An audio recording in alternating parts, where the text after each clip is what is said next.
I'm Karina Freilich. I'm 29, and was born in Russia. I live in Fairfax, Virginia. I have ADHD, high functioning autism. I have a bunch of things, but I don't remember exactly everything unless it's been said to me a lot. And my job, I'm a cashier at Wegmans. I started in October. I got the job myself. It was the first time I ever got any job by myself, so I did the phone interview. It's really hard to get a job there, which I'm surprised I got the job there because they have really high standards. And I did the application, I did that by myself, and I did the in-store interview by myself. And I told them about an incident that happened at work where I got sent home, but then I was hired, so they gave me the job even though told them the story, but I'm guessing it's because I was honest about it. Right when I start a new job, I'm quiet because I don't really know anyone. But my ADHD shows, so I tell them eventually about it because they're gonna figure it out anyways because it's I have a lot of energy and I have ADHD, so it's kind of everywhere. So at the job I have now, they don't treat me any differently, which I like because then it's you form work relationships, so it's better. So because at other jobs or whatever, when they know more at the beginning, or if they just or their personalities are they're nicer to people with disabilities, they're not as real with them. But they're pretty much, a lot of people are friendly, so they treat me about the same. They don't give me any favoritism, which I'm happy about. Their expectations are the same, which is also very good because I have extremely high expectations of myself, so I kind of like it in a way because I'm able to do pretty much everything. With me, when I was in second grade, I was in the special ed school, but I would also do co-ed classes. In third grade, they had me move to the center, which was for kids with emotional disabilities. And I think it was because of my meltdown on April Fool's. So they thought they thought I had bipolar starting when I was in second grade. So they moved me, and with that kind of set me back because that's actually when I started getting bullied because I was the only kid there that was mainly only had a learning disability and not anything else. So I feel they shouldn't just they should keep people in a setting where they can get the education properly and not just assume if they have one meltdown or one emotional thing not to move them to a center because that atmosphere is completely different. The kids there are completely different and it's not a really good mix. So when I was 13, I was diagnosed with bipolar mania, when you have manic out of control episodes. And when that happened, I was taken off of my ADHD medicine, which I don't remember the reason why, but I guess they thought because ADHD medicine can sometimes affect bipolar mania. So I had bad impulse control because I was not on my ADHD medicine, and so pretty much, all that with puberty, which literally kind of starts when you're 13, and with my ADHD, and then also, I guess autism kind of had effect. I hadn't been diagnosed yet, but they were considering it. And so I was hospitalized back and forth until I was 14. Feels like it was years that I was hospitalized, but it was actually within a year. So I was put on a bunch of medication, which I learned later that they were adult medications, and it wasn't really good. The staff there were mainly meant to treat people with mental illnesses, and I was sedated, so pretty much just to make me sleep all day, and when I woke up, I was kind of drunk, so I don't really remember a lot. Yes, Geodon. That's actually adult medication, but I was 13 and I was under 411. That wasn't the only medication. I was taking 6 other medications with it.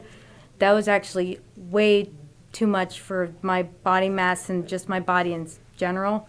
to maintain or whatever, so it caused like some physical issues. My eyes used to roll up with like fluorescent lights. They used to like get stuck, and I would be walking up and down the hall because with my eyes rolled up, and it wasn't like it wasn't really by in control. It was kind of like, if you like with a seizure, your body like will like muscles or strain. It was like that, and that's when I started being physically aggressive in response, because when staff put their hands on me, it was initiated with when I was bullied. But when I was 16, I just saw how I was going to be, like, my path did not look good. It seemed like I was not going to, personality-wise, was not too good.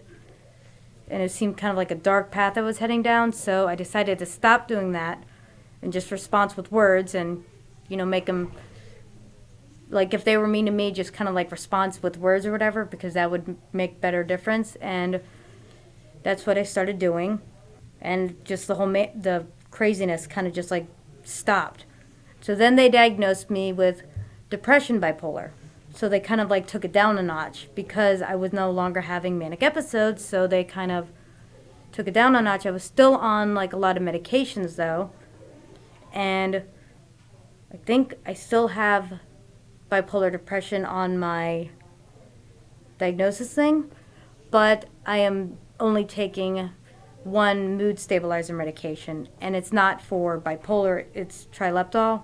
I was emotional when I was a kid, but I had other things that caused that were not bipolar. So I had like major anxieties when I was younger, and I have it's a disability kind of thing. It's a behavioral thing or whatever. Oh, reactive attachment disorder thing. It's so like if you're a baby and everything, and it's usually happened with kids in orphanages. They don't, when they cry or whatever, usually a mom will comfort them, but if they don't have anyone, they learn to self-soothe. And so then that causes, when they get older, when they get adopted, causes like they don't react to caring and stuff as well as, most kids who aren't neglected when they're a baby. So it might have been that I had abandonment issues. So like when teacher played April Fool's joke and was like, I'm leaving, I started crying. I guess they thought that as bipolar, but that was, just from that. But I don't have that problem anymore, which I'm happy about. I saw a psychologist that I did therapy with, and that didn't really get anywhere because I didn't really talk about anything.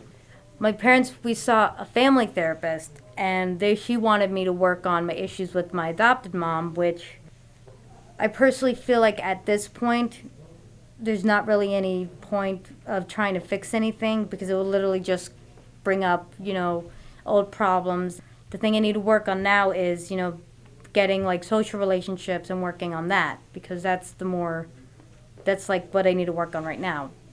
A lot of times people have told me that I'm very smart for my disability, and I know for a fact that a lot of times people with disabilities are not really given the chance to, to actually like do their full potential. But a lot of people with disabilities are smarter than they look. They just a lot of times don't really feel the need to say it because a lot of times people they'll go over their heads. I don't really like telling people because they get offended. You tell them, hey, I'm smarter than you. A lot of times I'm very aware of what people are saying and what they mean. A lot of times, like if someone's overly nice to me, like I can tell they don't actually mean it, or I can tell if they're just saying something because I have a disability, so they're just saying it to be nice. So, like if they say, "Oh yeah, we'll definitely do that," I can tell if they're being honest or if they're just trying to sound nice. And a lot of times they don't know that I can tell that because I didn't really say anything because honestly I didn't really want to start any like drama. Or they'll say something to my face but then they'll actually won't mean it. Like they'll say I'm doing good but they won't actually mean it. So I can tell when someone's lying pretty much. Like if someone's upset and they're like, no, it's okay, I can tell if it's not okay. So even if their face is like extremely like convincible, I'm very good at noticing, what's up, because body language, I'm really good at reading people's body language, the energy that comes from them.